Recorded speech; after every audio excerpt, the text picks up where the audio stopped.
जय मसीह के प्रियो, इस समय के लिए प्रभु यीशु मसीह को धन्यवाद देते हैं। इस वीडियो में यशायाह की किताब 55 अध्याय में से प्रभु यीशु मसीह का सुसमाचार की अध्ययन हम करेंगे।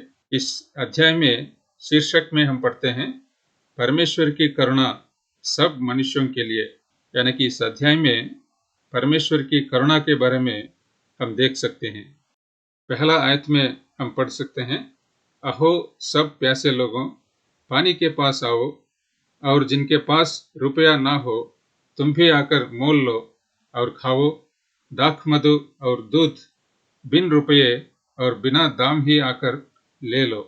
इस आयत में प्रियो हम देख सकते हैं कि परमेश्वर संसार के सभी लोगों को निमंत्रण दे रहा है कि उसके पास आकर के हमारे आत्माओं को जो अवश्य खाना है उसको खाने के लिए, और हमें जीवन का जल की जो अवश्य है उसको पीने के लिए।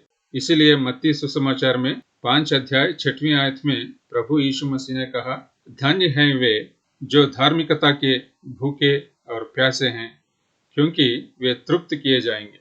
परमेश्वर के लिए प्रियो, हमें प्यासा रहकर जीना पड़ेगा करके हम देख सकते हैं। भजन संहिता 42 अध्याय में पहला और दूसरा आयतों में हम देख सकते हैं, जैसे हरिणी नदी के जल के लिए हाँफती है, वैसे ही हे परमेश्वर मैं तेरे लिए हाँफता हूँ। जीवते ईश्वर, हाँ परमेश्वर का मैं प्यासा हूँ। मैं कब जाकर परमेश्वर को अपना मुंह दिखाऊंगा।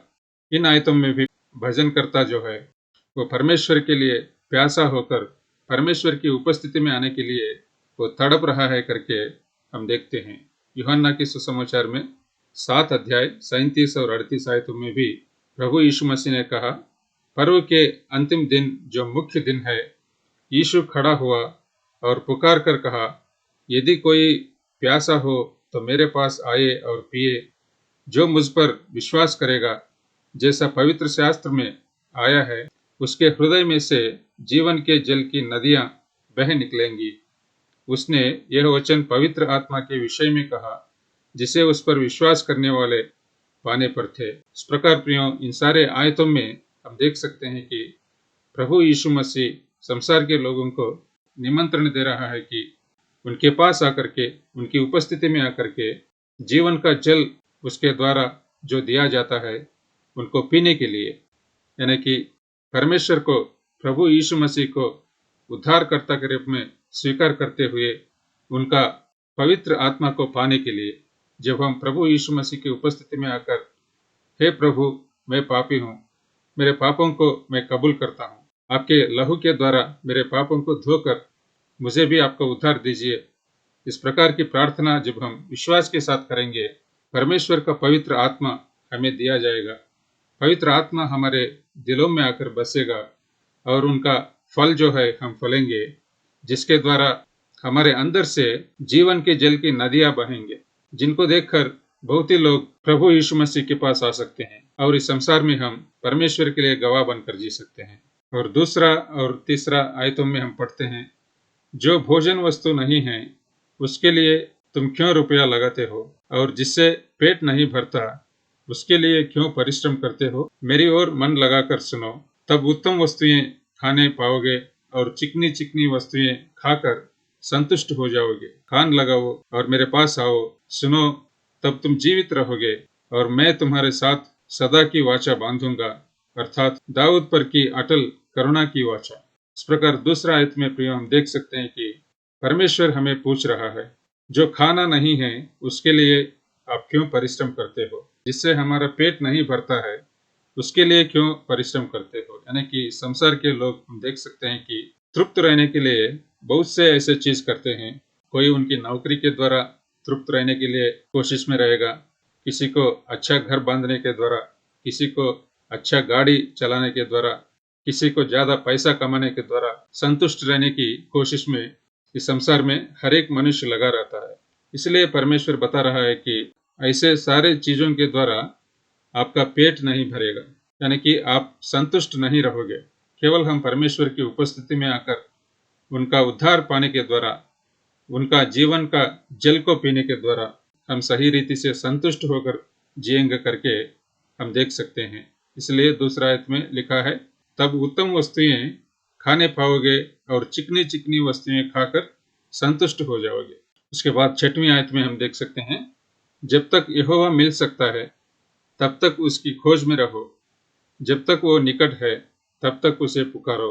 यानी कि हम देख सकते हैं कि परमेश्वर की करुणा जो है वो केवल थोड़ा ही समय तक हमें उपलब्ध है। उसके बाद कलीसिया उठाया जाएगा परमेश्वर की उपस्थिति में, और उसके बाद 7 साल का क्लेश रहेंगे इस पृथ्वी पर, और उसके बाद प्रभु यीशु मसीह का दूसरा आगमन होगा।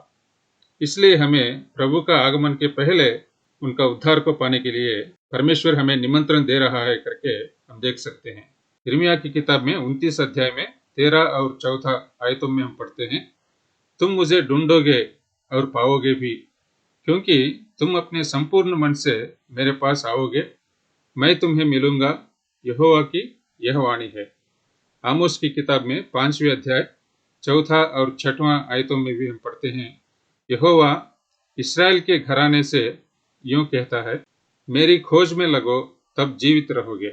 और आमोस 5वें अध्याय 4 आयत में भी हम पढ़ते हैं, हे लोगों, बुराई को नहीं भलाई को ढूंढो ताकि तुम जीवित रहो, और तुम्हारा यह कहना सच ठहरे कि सेनाओं का परमेश्वर यहोवा तुम्हारे संग है। इस प्रकार इन आयतों में परमेश्वर की खोज में रहकर जीने के लिए प्रियो हम देख सकते हैं। 7वीं आयत में हम पढ़ते हैं, दुष्ट अपनी चाल चलन और अनर्थकारी अपने सोच विचार छोड़कर यहोवा ही की ओर फिरे, वह उस पर दया करेगा। वो हमारे परमेश्वर की ओर फिरे और वो पूरी रीति से उसको क्षमा करेगा। यानी कि परमेश्वर हमें मन फिराकर उनकी उपस्थिति में आकर उनका उद्धार को पाने के लिए फिर से निमंत्रण दे रहा है करके इस आयत में हम देख सकते हैं। परमेश्वर हमें पूर्ण रीति से क्षमा करने के लिए तैयार है। भजन संहिता 103 अध्याय में 13 आयत में हम पढ़ते हैं, जैसे पिता अपने बालकों पर दया करता है वैसे ही यहोवा अपने डरवैयों पर दया करता है। भजन संहिता 86 अध्याय में 5वें आयत में भी हम पढ़ते हैं, क्योंकि हे प्रभु तू भला और क्षमा करने वाला है, और जितने तुझे पुकारते हैं उन सबों के लिए तू अति करुणामय है। इस प्रकार प्रभु यीशु मसीह प्रियो हम देख सकते हैं कि जब हम मन फिराकर उनकी उपस्थिति में आएंगे तब वो हमारे ऊपर दया करेगा और वो हमारे लिए अति करुणामय रहेगा करके इन आयतों में हम देख रहे हैं। फिर 10वीं आयत में हम पढ़ते हैं, यशायाह की किताब 55 अध्याय में 10वीं आयत में से, जिस प्रकार से वर्षा और हिम आकाश से गिरते हैं और वहां यूं ही लौट नहीं जाते, वरना भूमि पर पड़कर उपज उपजाते हैं, जिससे बोने वाले को बीज और खाने वाले को रोटी मिलती है, उसी प्रकार से मेरा वचन भी होगा जो मेरे मुख से निकलता है, वह व्यर्थ ठहरकर मेरे पास ना लौटेगा, परंतु जो मेरी इच्छा है उसे वो पूरा करेगा, और जिस काम के लिए मैंने उसको भेजा है उसे वो सफल करेगा। इन आयतों में प्रियो परमेश्वर का वचन जो है वो कितना महत्वपूर्ण है उसके बारे में हम देख सकते हैं। परमेश्वर की मुख से जो भी वचन निकलता है वो उसके पास खाली नहीं लौटेगा, बल्कि इस पृथ्वी पर परमेश्वर की इच्छा को पूरा करेगा करके हम देख सकते हैं। इसलिए भजन संहिता 107 अध्याय में 19 और 20 आयतों में हम पढ़ते हैं, तब वे संकट में यहोवा की दुहाई देते हैं और वह सकेती से उनका उद्धार करता है। वह अपने वचन के द्वारा उनको चंगा करता है और जिस गड्ढे में वे पड़े हैं उससे निकालता है। इस प्रकार परमेश्वर के वचन के द्वारा हमें चंगाई मिलेगा करके हम देख रहे हैं। और अंत में 12 और 13 आयतों में भी हम पढ़ते हैं, क्योंकि तुम आनंद के साथ निकलोगे और शांति के साथ पहुंचाए जाओगे। तुम्हारे आगे आगे पहाड़ और पहाड़ियां गला खोलकर जय जयकार करेंगी और मैदान के सब वृक्ष आनंद के मारे ताली बजाएंगे। तब भटकटइयों के बदले सनोवर उगेंगे और बिच्छू पेड़ों के बदले मेहंदी उगेगी, और इससे यहोवा का नाम होगा जो सदा का चिन्ह होगा और कभी ना मिटेगा। इन आयतों में प्रियो परमेश्वर का आनंद हमें जो मिलेगा उसके बारे में लिखा है करके हम देख सकते हैं। जो भी प्रभु यीशु मसीह को उद्धारकर्ता के रूप में स्वीकार करते हैं वो आनंद के साथ निकलेगा और उसकी शांति के साथ पहुंचेगा। और परमेश्वर की स्तुति करते हुए हम जीते रहते हैं करके हम देख सकते हैं। यिर्मयाह की किताब में 17 अध्याय 7 और 8 आयतों में भी पढ़ते हैं, धन्य है वह पुरुष जो यहोवा पर भरोसा रखता है, जिसने परमेश्वर को अपना आधार माना हो। वह उस वृक्ष के समान होगा जो नदी के किनारे में लगा हो और उसकी जड़ जल के पास फैली हो। जब धूप होगी तब उसको न लगेगी, उसके पत्ते हरे रहेंगे और सूखे वर्ष में भी उनके विषय में कुछ चिंता न होगी, क्योंकि वह तब भी फलता रहेगा। इस प्रकार प्रभु यीशु मसीह के उपस्थिति में जब हम आते हैं, उनको हम हमारे जीवन में जब हम स्वागत करते हैं प्रियो, तो हम देख सकते हैं कि हम ऐसे वृक्ष के समान होंगे जो नदी के किनारे में लगाया हुआ है। सारे समय हम हरे रहेंगे। इसलिए 13 आयत में हम पढ़ते हैं कि हम सनोवर जैसा रहेंगे, यानी कि सनोवर वृक्ष जो है, इसको हम अंग्रेजी में फर ट्री कहते हैं, जो हरी स्थिति को दर्शाता है। और बिच्छू पेड़ों के बदले मेहंदी वृक्ष के जैसे रहेंगे। मेहंदी का मतलब अंग्रेजी में मर्टिल ट्री लिखा है। मर्टिल ट्री का अर्थ है लाइफ एंड फर्टिलिटी, यानी कि हम परमेश्वर का जीवन हमारे अंदर रहते हुए परमेश्वर के लिए फलते हुए रहेंगे करके हम देख सकते हैं। और अंत में यशायाह की किताब 51 अध्याय में 11 आयत में भी हम पढ़ते हैं, यहोवा के छुड़ाए हुए लोग लौटकर जय जयकार करते हुए सियोन में आएंगे और उनके सिरों पर अनंत आनंद गूंजता रहेगा। वे हर्ष और आनंद प्राप्त करेंगे और शोक और सिसकियों का अंत हो जाएगा। इस प्रकार प्रियो, यशायाह की किताब 55 अध्याय में परमेश्वर की करुणा से परमेश्वर हमें उनकी उपस्थिति में आकर उनका उद्धार पाने के लिए निमंत्रण दे रहा है करके हमने देखा है। इस अध्याय में 6 ऐसे अंश को देखा है। उनमें से पहला, परमेश्वर के लिए प्यासा रहते हुए जीना, तब हमें जीवन का जल मिलेगा करके हमने देखा है। उसके बाद दूसरा आयत में हमने देखा है कि परमेश्वर की खोज में रहते हुए जीना। इस संसार में जिससे हमें पेट नहीं भरता है, उसके लिए परिश्रम नहीं करते हुए परमेश्वर की उपस्थिति में आकर परमेश्वर के द्वारा जो दिया जाता है उस खाना को पाना, जिसके द्वारा हम संतुष्ट हो जाएंगे।